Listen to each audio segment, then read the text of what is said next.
आज जो मैसेज मैं आपको देने वाला हूं वो प्रोफेटिक ज्यादा है, तो उसे ध्यान से सुनना। वो परमेश्वर का हार्ट आप पे जाहिर करेगा। आमीन।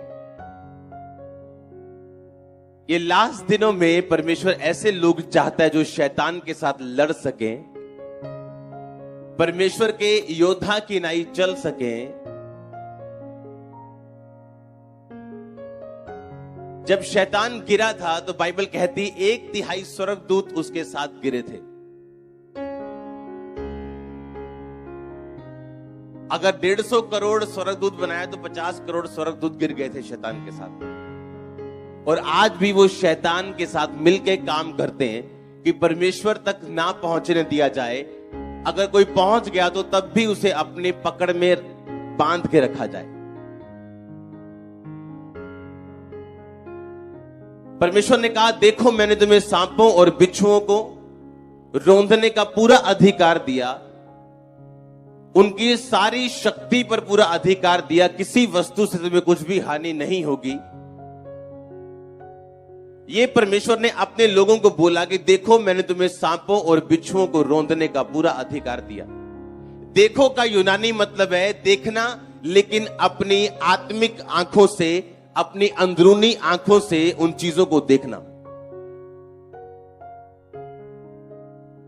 जब शैतान ने हवा को भरमाया था, उसने कहा था देख वो फल खाने में कितना मनोहर है। और बाइबल कहती जब हवा ने वो फल देखा, वाकई में उसे वैसा ही मनोहर लगा जैसा शैतान ने बोला था। तो क्या शैतान ने सच कहा था? क्या शैतान सच बोलते हैं? उसका वो फैक्ट, वो सच हो सकता है जो वो अपने मुंह से कह रहे हैं, लेकिन वो झूठ का बाप है। बाइबल कहती है वो अभी भी आपको बोल रहा है नहीं मैं तेरे घर में हूं, देख तेरा सिर दर्द हो रहा है, अभी भी तेरा सिर भारा है। पर एक्चुअल में वो झूठ का क्या है? बाप है। आपका सिर तो वाकई भारा हो सकता है, लेकिन अब परमेश्वर का आत्मा आप में बसता है, ये सच्चाई है। बहुत से लोग धोखा तब खाते हैं जब जो वो महसूस कर रहे हैं या वो जो देख रहे हैं उस पर विश्वास करने लगते हैं। जो मसीह में है वो नई सृष्टि है। जब आप परमेश्वर में आए तो आप में किसका आत्मा बसता है? आपको यह पता होना चाहिए लास्ट टाइम में, इस टाइम में शैतान का काम है लोगों को गिराना, और परमेश्वर ऐसे लोगों को चुनना चाहता है जो शैतान के खिलाफ खड़े हो सके। कई बार आप महसूस करते हैं अटैक को अपने बच्चों के खिलाफ। हां, आपको पता है ये शैतान का अटैक है। अपने फाइनेंस के खिलाफ आपको पता है ये अटैक है। आपकी सेहत के खिलाफ। फिर आप क्या करोगे जब अटैक हो शैतान का?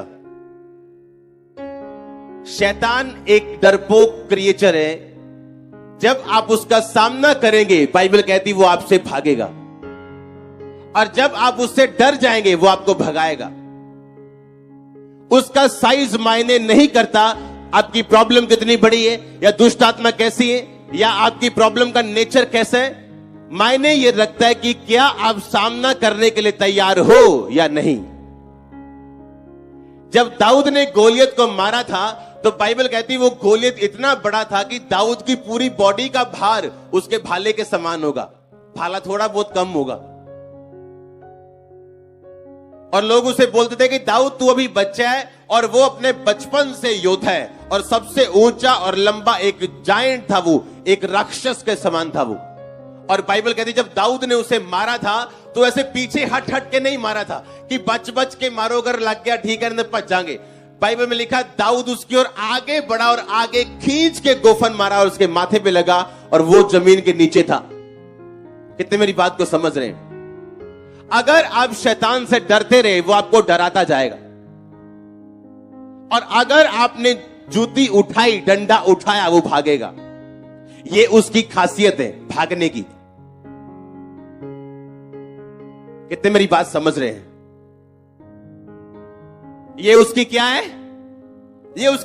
ये उसकी खासियत है कि अगर आपने डंडा उठाया तो वो भागेगा।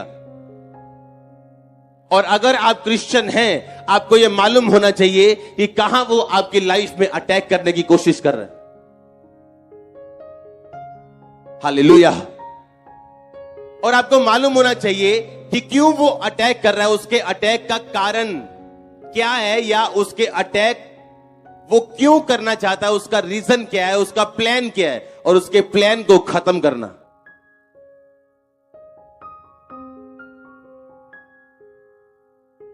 इस एंड टाइम में परमेश्वर ऐसे लोगों को चाहता है जो शैतान के अटैक को खत्म कर सके, उसके खिलाफ प्रार्थना कर सके, उसको भगा सके। और बाइबल कहती है शैतान का खाना पाप है।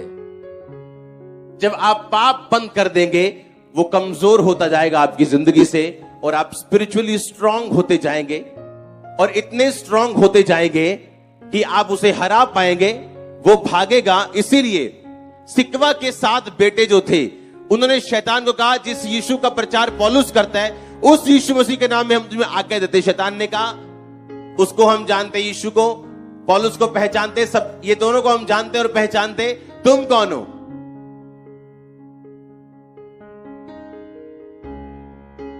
आपका नाम जब आप इंग्लैंड में जाते हैं तो चेंज नहीं होता। हाँ, अगर आप मनमोहन है तो आपको मैनी नहीं बोलते, डॉक्यूमेंट्स पे छेड़ चाहे दें आपको। हाँ, लेकिन यीशु मसीह का नाम यहोशुआ से जीसस कैसे हो गया? इंग्लिश में, हिंदी में यीशु कैसे हो गया? पंजाबी में यीशु कैसे हो गया? इटालियन में और कैसे हो गया? जर्मनी में और कैसे हो गया? नाम तो नाम ही होता है ना। अगर नाम इजरायली भाषा में यीशुआ या होशुआ कुछ भी था, तो वो नाम तो वही रहना चाहिए ना। आज भी आपको यहोशुआ के नाम में दुष्ट आत्मा डांटनी चाहिए। यीशु उसका क्यों कर दिया? परमेश्वर ने जानबूझ के ऐसा करने दिया लोगों को, क्योंकि नाम का यूनानी मतलब में, नाम का मतलब है अनोमा। अनोमा का मतलब है चरित्र। कि जब तुम मेरे नाम में, मेरे चरित्र में शैतान को डांटोगे, वो भागेगा। अगर परमेश्वर ने नाम चेंज करने का अलाउ किया, तो इस कारण किया कि परमेश्वर ये चाहता था कि लोग कहीं ये वाला नाम ना सोच ले जो आम नाम है। वो नाम के पीछे का मतलब समझे कि अगर तुम मेरे चरित्र में शैतान को डांटोगे, वो तुमसे भागेगा। हालेलुया। इसलिए आप इंग्लिश में उसे जीसस बोलते, हिंदी में यीशु बोलते, जबकि नाम कभी बदलता नहीं। आप जिस मर्जी देश में चले जाओ। हालेलुया।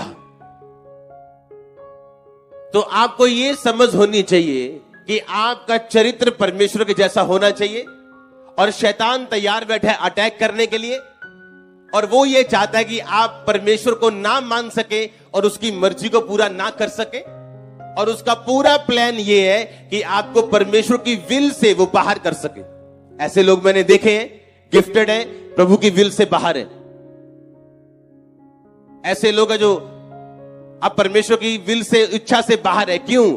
शैतान के अटैक को समझ नहीं पाए और उसे तोड़ नहीं पाए। हालेलुया। परमेश्वर के पास ए और बी प्लान नहीं है, उसके पास सिर्फ एक ही प्लान है। आप उसे मिस कर दे और दूसरे प्लान में चले जाएं, वो आपकी मर्जी। मैंने तुम्हें सांपों और बिच्छुओं को रौंदने का पूरा अधिकार दिया, किसी वस्तु से तुम्हें कुछ भी हानि नहीं होगी। नुकसान शैतान नहीं कर पाएगा अगर आप उसका सामना करेंगे। परमेश्वर ने कहा मेरे अधीन हो जा, परमेश्वर के अधीन हो जा और शैतान का सामना कर, वो तेरे सामने से भाग जाएगा। लोग बोलते हैं कि अगर मैं 1 घंटा प्रार्थना करूं तो ठीक है, लेकिन जब मैं 2 घंटे प्रार्थना करती हूं तो शैतान मुझे तंग करता है, इसलिए मैं 1 घंटा प्रार्थना करती हूं। आपको 2 नहीं, आपको 2.5 घंटे करनी चाहिए। आपको उसका सामना करना है, उसे परमानेंट भगाने के लिए। आपको शैतान के साथ कोई भी समझौता नहीं करना है। आमीन। कोई भी समझौता नहीं करना है कि उसने एक अटैक किया और उस अटैक ने आपको इतना प्रभावित कर दिया कि आपने अपनी लाइफ के सारे डिसीजन ही चेंज कर लिए। नो, ऐसा नहीं होना चाहिए। आपको परखना है, आपको समझना है और आपको आगे बढ़ना है और उसको डांटना है, उसको निकालना है। अपने बच्चों के खिलाफ, अपने फाइनेंस के खिलाफ, अपनी सेहत के खिलाफ आपको उसका सामना करना है और फ्री होके गवाही के साथ वापस आना है यीशु मसीह के नाम में। एंड टाइम में ये परमेश्वर का प्लान है, ऐसे योद्धाओं को उठाना जो शैतान के खिलाफ लड़ सके। हालेलुया। इसलिए परमेश्वर ऐसे लोग उठाता है जिनको वचन की नॉलेज और जो वचन की नॉलेज से अपने लोगों को भर सकते हैं, क्योंकि शैतान जो है वो आपके एक्सपीरियंस से कभी नहीं हारता। यीशु मसीह को बोला, जे तू परमेश्वर का पुत्र है, पत्थरां नूं कह की बन जान। तो यीशु मसीह को तो आकाशवाणी हुई थी कि ये मेरा प्रिय पुत्र है, मैं इससे प्रसन्न हूं, बहुत खुश हूं। तो यीशु मसीह बोल सकते थे, शैतान मेरे लिए आकाशवाणी हुई है कि मैं उसका प्रिय बेटा हूं। तू कैसे कह सकता है कि जे अगर तू उसका पुत्र है? तो यीशु मसीह ने एक्सपीरियंस इस्तेमाल नहीं किया शैतान के खिलाफ। यीशु मसीह ने वचन इस्तेमाल किया और बोला कि शैतान लिखा है कि इंसान केवल रोटी से नहीं परंतु परमेश्वर के मुख से निकले एक वचन से जीवित रहेगा। आपकी लाइफ में जितना मर्जी बड़ा मिरेकल क्यों ना हुआ, वो शैतान के खिलाफ आप यूज नहीं कर सकते। वो आपके फेथ को बढ़ाने के लिए, आपके विश्वास को बढ़ाने के लिए, आपको साबित करने के लिए कि यीशु मसीह सब कुछ कर सकते हैं। लेकिन शैतान के खिलाफ आपको वचन चाहिए, वचन की नॉलेज चाहिए। आप इमेजिन करो ऐसे स्वर्गदूत जो हर वक्त परमेश्वर को देखते थे, परमेश्वर की बात सुनते थे, उसका दीदार करते थे, देखते थे उसको भी शैतान ने भरमा दिया था। इमेजिन कर रहे हो कि नहीं? हाँ, जो हर टाइम स्वर्गदूत परमेश्वर के सामने, उसको शैतान ने ऐसी काउंसलिंग दी कि उसको यकीन हो गया कि परमेश्वर के पास मेरे लिए कोई फ्यूचर नहीं है। और आज भी वो ऐसे काम करता है धरती के ऊपर। अगर आप वचन पे नहीं खड़े, आप अड़े और खड़े नहीं है, आपने एक मन नहीं बनाया, तो फिर आप घूमने वाले हो इधर उधर। लेकिन एक मन अगर बन गया अड़े और खड़े रहने का, पवित्रताई में चलने का, शैतान को उसका खाना ना देने का, आपके घरों से जब वो निकलेगा एक बड़ी गवाही छोड़ के जाएगा जो बांधी हुई जो उसने। आपके फाइनेंस से जब वो निकलेगा एक बड़ी गवाही को छोड़ के